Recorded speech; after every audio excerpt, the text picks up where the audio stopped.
All right, well, the next question is, how many of you are here for the first time? Wow, look at you! First time. Some of you are here for the first time, and some of you are still not decided yet. What, whether they're here or not?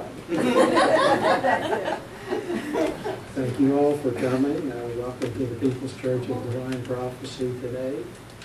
Beautiful sunny Sunday. Weather's starting to cool off a little bit. For those of you who aren't from Florida, it really is starting to cool off a little bit. Just a little bit of housekeeping. If you're, please silence your cell phones unless you're law enforcement or medical personnel. The restrooms are down the hall that way. Quick right, quick left.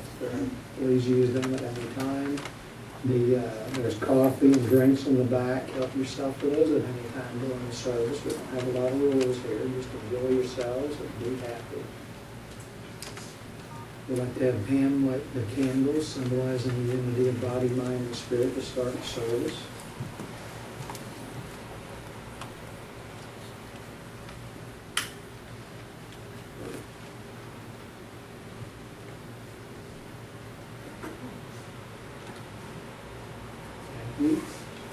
We have a joke. Sometimes one of the candles doesn't want to light, and we figure out which part of us isn't here, body, mind, or spirit. Most of the time it's the body, especially when it gets a little cooler. Please stand for the invocation and remain standing for the first hymn.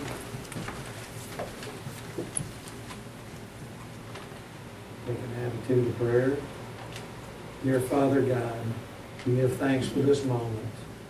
We give thanks for your blessings here today. May we feel your love and hope and kindness, and may we be able to express those to each other today, here, and going forward. May we feel your true guidance and have trust and faith in you. Amen. The next portion is a reading by the pastor. This is where I try to put something in my past week into spiritual perspective through the disciplines that I practice and understand. Some of the things that came to me through the days of this week were, you really get tied up and overwrought sometimes by the things in your life. You get bound down by them and you just can't seem to get by it. And sometimes I get the feeling occasionally, for a brief moment, I ask, how about giving me a break here, And what it is that God uses all parts of your life to move you on your spiritual path. Some happy and hopeful and helpful, and some a bit trying. God will use money, God will use emotional challenges in your life. All of these things, God is within them. And if we truly believe that God is within them and working to move us along our spiritual path with all challenges, then instead of being bound down by these challenges, I thought maybe I should try to see God within them. What's God's purpose for me within this challenge, within this moment here? Because if I truly believe that I'm connected to God, that God loves me unconditionally, that God is my saving grace, then God is never without. I'm never without God, and I should always take a moment, even if I don't get an answer, to put that attitude of God into every situation. Sometimes God acts like, I did lifeguarding work at one time, and one of the biggest tools they taught you is coming up on somebody that's drowning is to wait until the elements subdue them before you try to rescue them, because if you try to rescue them too soon, they'll drown you right along with them. And sometimes God works like that as a rescuer. The person's sitting there about to go down for the third time, they're wondering, why aren't they saving me? And that's a lot like me with God sometimes with these situations. Why isn't God doing something, right? Waiting until I'm to a point of agreeability, or to a point to where I will accept the guidance and help that's being offered to me. God doesn't give you help on your terms. God gives it to you on His terms, or her terms, whichever you believe God is. And these are the things that I have found comfort within. A faith without joy is not a true faith. We should have that thought of God first and foremost. And it doesn't mean you're not going to be human, you're not going to be driven down at times. Because the human side of us is the first side that reacts to the world.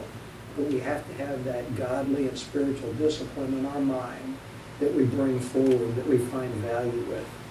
This is what puts the sense of eternity to our lives. Thank you for listening. The next portion of our service is the healing portion. The way this works is you can take a seat on the chairs on the side there or in the back. The healers will be standing behind the chairs in the back. And as these chairs become vacant, you'll hear a tone like this, which means you can then go to the chair. And the rest will be sit in guided meditation for self-healing by Ashkhen. We'll start this portion of the service on the back of the hymnal. There's a prayer for spiritual healing. We'll read that in unison. I ask the great unseen healing force to remove all obstructions from my mind and body and to restore me to perfect health. I ask this in all sincerity and honesty, and I will do my part. I ask this great unseen healing force to help both present and absent ones who are in need of help, and to restore them to perfect health.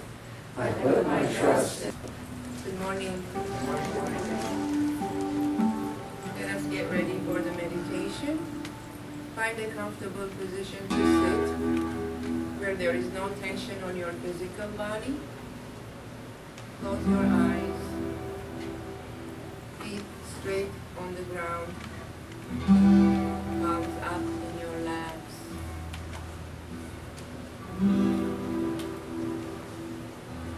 Take a few deep breaths through your nose. Inhale.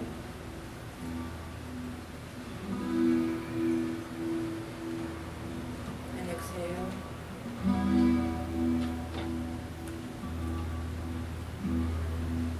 Take in a few more deep breaths. Don't pressure yourself. Just let it happen naturally. Breathe in, hold it, and then breathe out.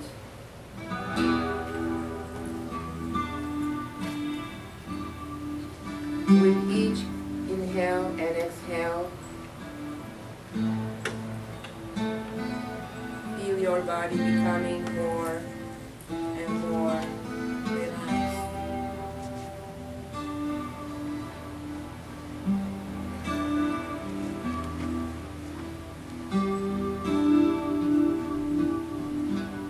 Breathe in and breathe out.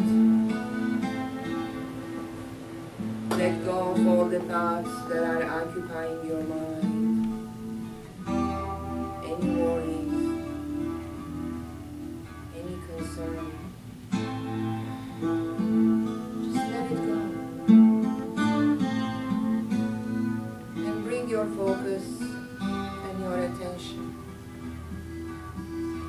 to your breath.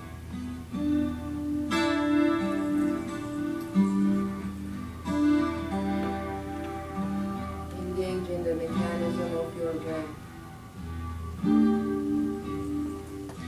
Become one with your breath.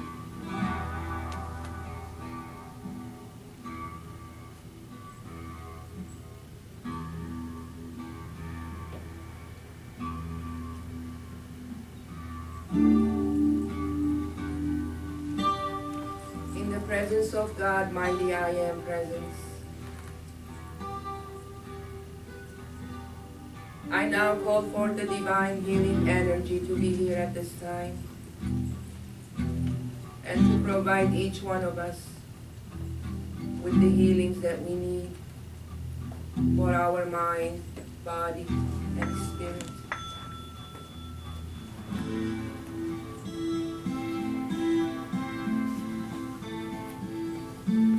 As we call upon the law of forgiveness, we forgive all those who have hurt us. We forgive those who have caused us pain and suffering. We forgive and we detach with love.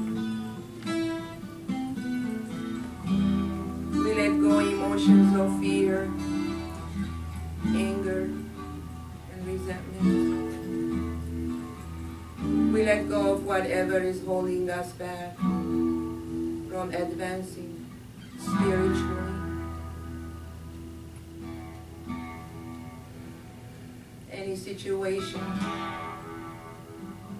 relationships, friendships that are holding us back from achieving our highest potentials.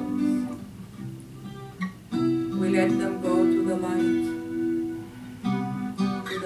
of God that never fails.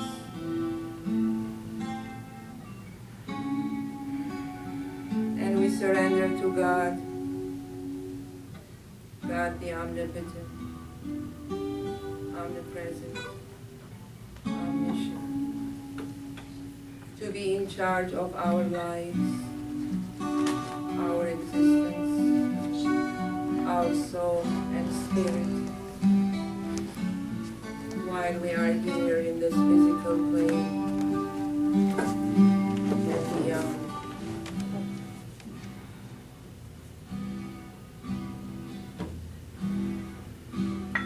In the name of universal Christ consciousness, we ask for protection, and we accept it as it's done.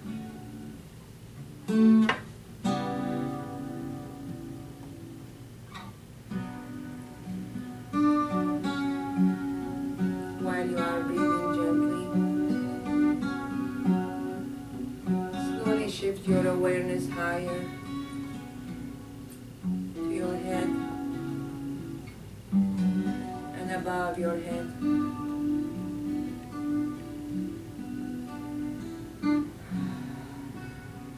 Become aware of a golden presence that is way up above your head.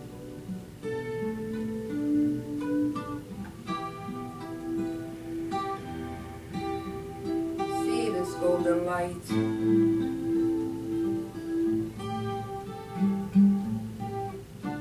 And connect. And see the energy and the vibrations from this golden light coming down to your crown chakra. Straight down to your heart. Down to your stomach. And straight down to the ground. Anchoring on the ground.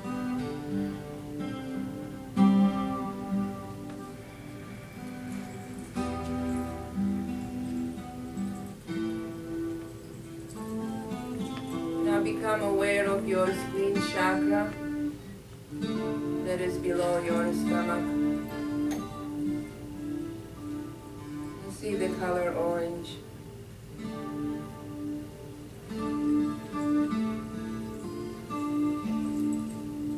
This is your emotional body. This is where all the emotions of pain, hurt,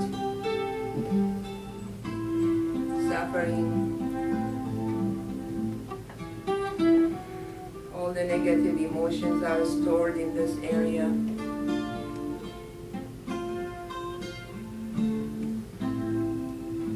Just focus on your spleen chakra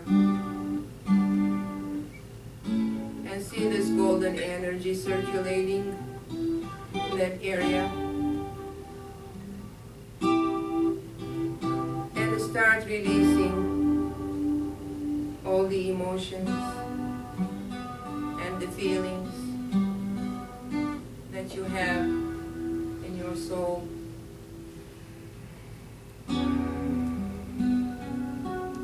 Release all hurtful emotions, painful incidences that have caused you sadness,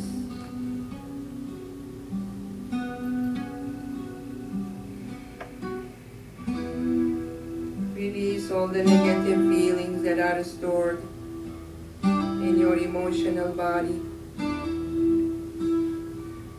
all the residues that you're carrying on from from lifetime to the next. Just become aware and make a conscious decision of releasing all these hurtful emotions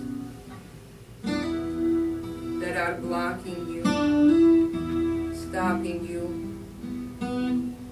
from achieving your highest potentials.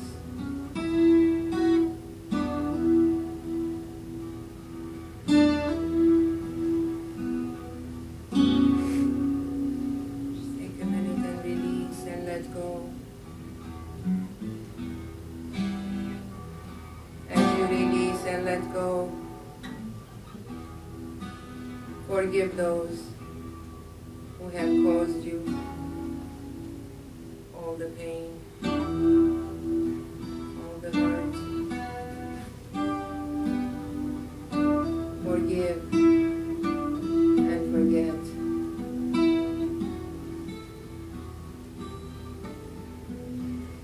See this golden energy clearing and healing your emotional body. As you release and let go, you feel a sense of freedom and upliftment.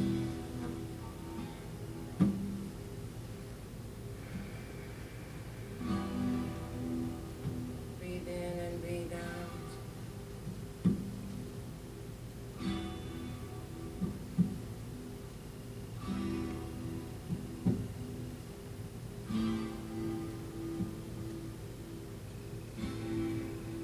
Shift your awareness slowly up to your heart. Become aware of your heart chakra.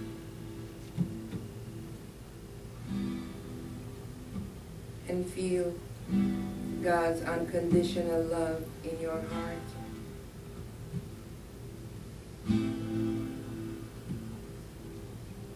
Feel God's presence in your heart.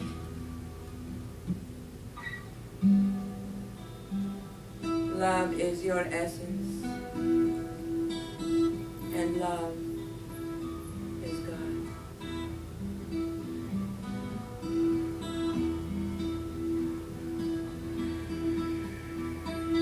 Feel God's unconditional love in your heart.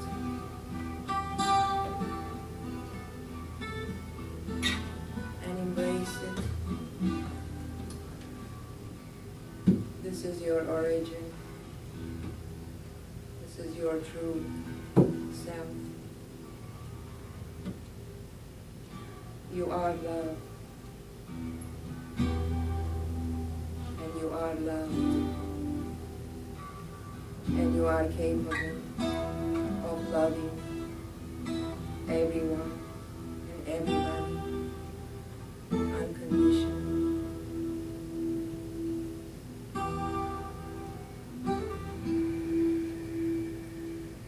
Embrace your sacred heart as your true identity.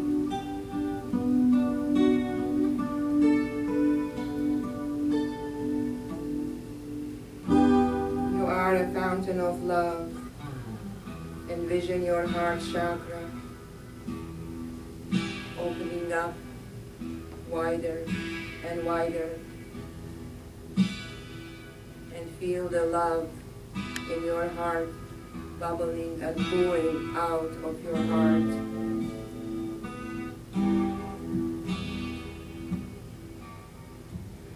Feeling your entire body from within and without. And see this love energy extending out further.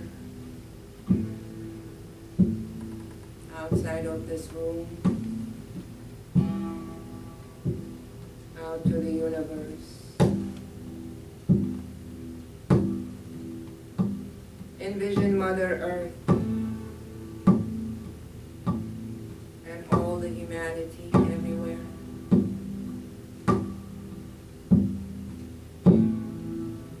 direct this love energy from your heart and let it reach everywhere. Let your love touch the ocean, the animals, the plants, the minerals.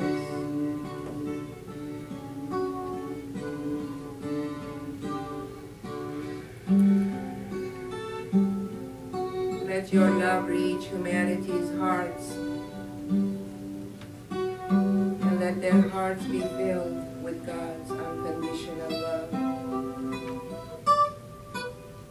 where they love and embrace each other with compassion.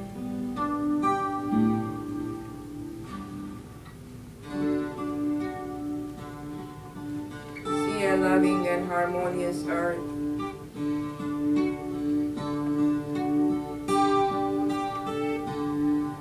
Let love prevail on earth. Let love be.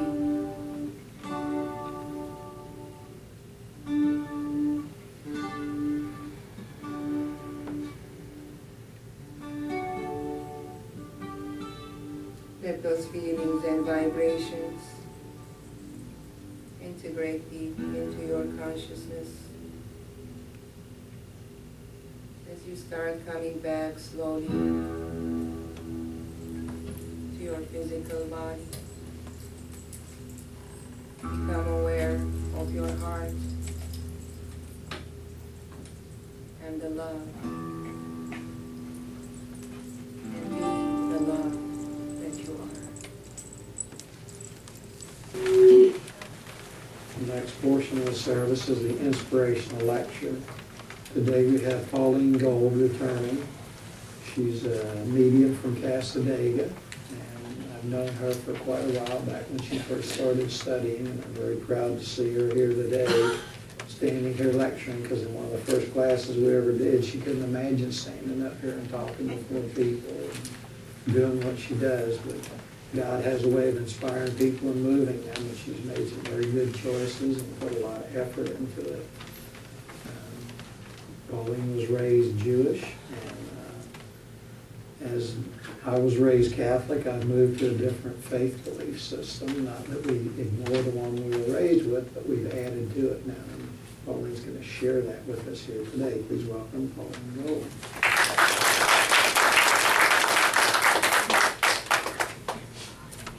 Good morning. Good morning. It's wonderful to be here this morning with all of you. Thank you for having me again. I would like to start my talk with a poem. This poem is taken from the book, Honey from the Rock, The 10 Gates of Jewish Mysticism, by Rabbi Lawrence Kushner. Each lifetime is the pieces of a jigsaw puzzle. For some, there are more pieces. For others, the puzzle is more difficult to assemble. Some seem to be born with a nearly completed puzzle. And so it goes, souls going this way and that, trying to assemble the myriad of parts. But know this, no one has within themselves all the pieces to their puzzle. Everyone carries with them at least one, and probably many pieces to someone else's puzzle. Sometimes they know it, and sometimes they don't. And when you present your piece, which is worthless to you, to another, whether they know it or not, whether you know it or not, you are a messenger from the Most High. This poem reminds me that life is an ongoing process of creation, and it's filled with opportunities, with possibilities, and the journey begins with you. My talk today is about our relationship with ourselves, our passion with life. We are constantly experiencing life. It's our spirit of involvement. We are creating our reality every moment, and we are constantly adding to who we are. We're not always aware of the changes in our lives. We are in every moment deciding who and what we are through our choices. The relationship you have with yourself is the most crucial relationship there is. Everything is a direct result of your relationship with yourself. Life is not a coincidence. It's a reflection of you. Everything that you have done is somehow linked to a network of forms of energies. And the energies within are the energies that we emit and share with the universe. We are beacons, whether we want to or not, whether we know it or not. We send energy proclaiming ourselves to the world. Ready or not, here I am.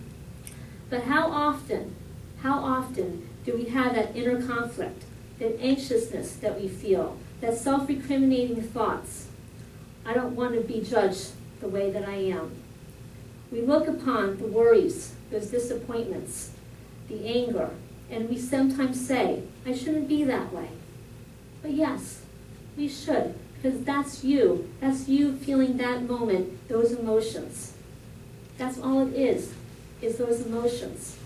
The question becomes, is it beneficial or is it not? All that any of us really can do is live what we are. Just be you. What aspect of being do you choose to call forth? Will you recognize that your emotions, judgments, self-worth, those internal conversations tell us so much more about ourselves than anyone in the world can tell you about you? The key, the finding piece, in being more positive begins becoming an observer of your own life. By getting in touch with yourself, you learn to discern your feelings, the good and the disappointments. We begin to observe patterns of those negative self-talks, those limiting beliefs. You know the kind, I never, I can't, things will never change, why bother? The most detrimental thing that we can do to ourselves is to look for a reason outside of ourselves for why we feel the way that we do and why we blame ourselves in the process. Our thoughts are the source of our greatest and truest power. When you believe you can, you will. Just as when you believe you can't, you won't. All actions have an effect, whether you know it or not, whether you want to or not. Our words, our emotions impact self and our relationship with everyone and with everything. What the future holds for us depends on our state of consciousness at this moment, because being passionate about things adds value to your life. Believing is being. And a little sense of humor is vital. Have fun, play. It is a way to look back at what you have learned with love instead of judgment. Even on those darkest days, it is the spirit of hope that allows us to take another step and try again and to persevere. Because every thought we think is creating our future. There's so many variances and uncertainties in our lives that each of us has an entire repertoire of emotions that we express. Or rather, to those thoughts that we're choosing to believe and give attention to. Have you noticed? We look at something on the outside, an object, a person, because we only see things from one moment to the next. Because we are so narrowly focused that we can't see all the possibilities that lay before us. If you're like me, everything is a moment, and nothing is a monument until you make it one. Don't we have a tendency to make those issues a little bigger than they need to be? Our view is myopic from its nature, and we all have experiences with this. We continue to make things bigger than what they really are. We amplify things. We do things to heighten or to lower it. Just like in our cars, those side view mirrors. Objects, like my teacher says, caution, objects in life are closer than they appear. Some of the most important part of this talk is to understand our power of attention. This is the one thing that we do have control over. because everything is a creative force and energy. And chances are you've come to believe that feelings are just what they are. They have a life of their own, and we have little or no control over them. Now, there's some truth to that. We are subjects of moods and emotional weather patterns that come and go, seemingly, on their own accord. And we can experience those emotional storms, sometimes followed by a clearing and a peace. The important realization regarding emotions is that we can create a space between our feelings and our behaviors, because we don't have to be automatic emotional reactors. Our emotions themselves are automatic. We can't stop how we feel. We feel what we feel, but we're not our emotions. For the most part, our feelings are a direct response to our thoughts, or rather to the thoughts that we're paying attention to. For better or for worse, challenges are an ingrained part of our growth and awakening. And we're going to have interactions with others, moments, emotional challenges. But the key is to move out of a place of uncertainty, that worry, and change your focus toward a new direction. While there's good reason to allow our feelings to just determine our behavior, I have since come to understand just how important our feelings are in giving us feedback, and also how much of a hurdle our intellect can become if we let it, which comes when it comes to our spiritual growth. We do have different perspectives and different meanings based on our life experiences. There's no right or wrong way. There's just our perception. It is what you do with what you have. It's how you look at the situation. You can't change the scars that life leaves on you, but you can change their meanings. All of us have struggles at some point or another. But some who face challenges are happy, and some are not. Why?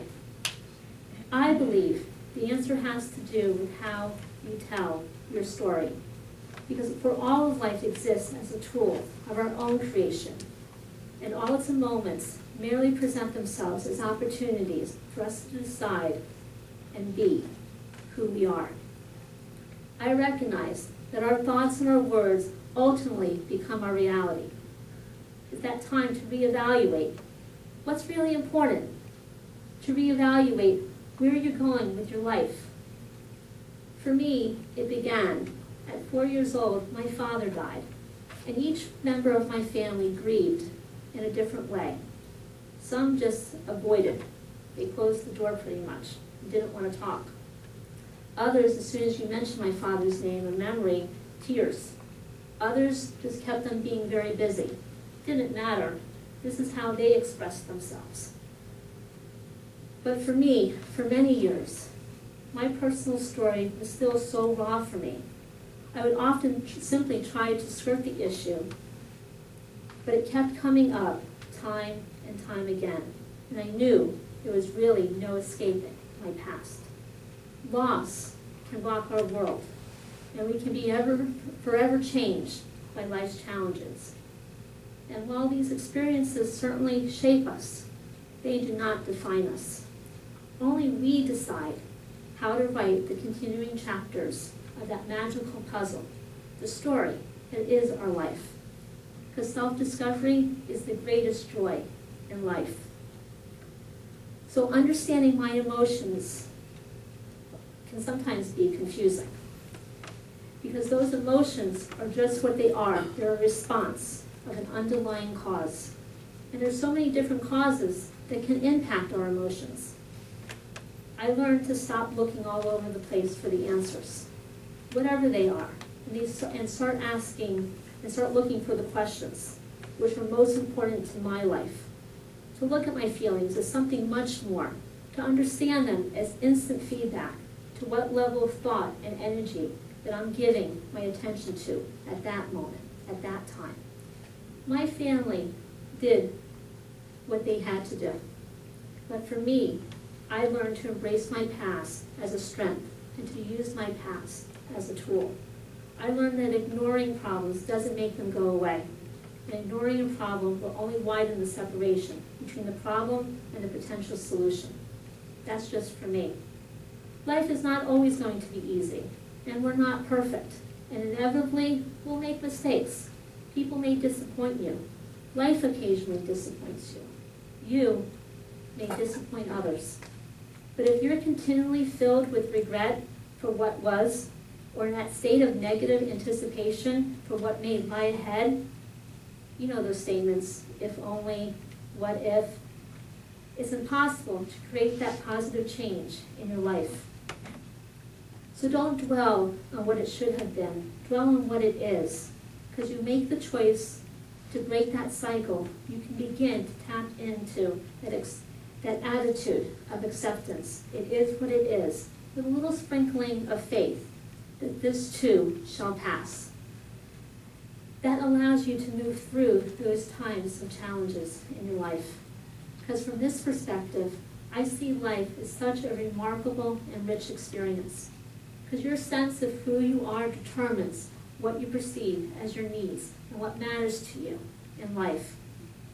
My family taught me, they helped me to see there's a future me, that the event in my life, that every event in my life, I have experienced. And for all the changes in my life, I have experienced because I was the one that was there. It's also to learn the balances and those highs and lows, to move forward with no second guessing, no guilt trips, no hesitations, to embrace the unknown and flow with the mystery that's unfolding in your life. I recognize that I am a mixture of my life experiences, and personal power lies in our thoughts and in our attitudes. Because life is how you make it, and the joy of participation is what puts value in your lives. Trust yourself to make the right choices. One of the central themes is that you keep on taking baby steps in a forward direction, to live our life without expectations, without the need for a specific result, to be open to what will happen, because each of us is responsible for how we cooperate with life. And the amazing part is, we are sent into this world to be who we are. There's no right or wrong way, it's just our way of doing things. Each and every one of us defines the right way of doing things that are appropriate for each and every one of us. Not for you, not for me, but for yourselves. And we can all identify it in different ways. It's how you focus, it's how you participate in a situation. Yes, we're going to make mistakes, but pay attention to what matters to you. Focus on your passion. It's what drives you. It's that force that leads you to the next thing. It helps us to decide the choices that we're going to do. You get to discover yourself. It's that place of magic, of hope. Because when you pay attention to participating, you are in charge. Do not put into the world what you do not want to participate with, because you're never the victim when you recognize your own participation, your awareness of what you're doing. Because every choice we make, motivated by either faith or fear, directs our spirit. That spirit of involvement in whatever we're doing. Because every thought that crosses our mind, every belief we nurture, every memory in which we cling, translates into an energy. So what do you want to share with the world each day? Let go of the fear and the doubt, and work toward releasing any thoughts that promote that self-pity or that anger. Do things that you really enjoy, which gives you pleasure, and eliminate those sacrifices from your life as much as you can. Because joy is what happens when we allow ourselves to recognize how good things are. Take a step toward the future. It's not what you do, but all those emotions behind it. Laugh, smile, invite curiosity, enthusiasm within. Treasure every moment that you have. Be amazed, be surprised. It costs nothing, but it gives you so much. I believe life is our greatest possession, and all life is a gift. It is truly incredible and amazing. In closing, I would like to leave you with a quote from an author, Neil Donald Walsh, the author of the Conversation with God series. Your light is seen. Your heart is known. Your soul is cherished by more people than you might imagine. If you knew how many others have been touched in wonderful ways by you, you would be astonished. If you knew how many people feel so much for you, you would be shocked. You are far more wonderful than you think you are. Rest with that. Rest easy with that. Breathe again, because you're doing fine, more than fine, better than fine. You're doing great. So relax and love yourself today. I thank you for listening.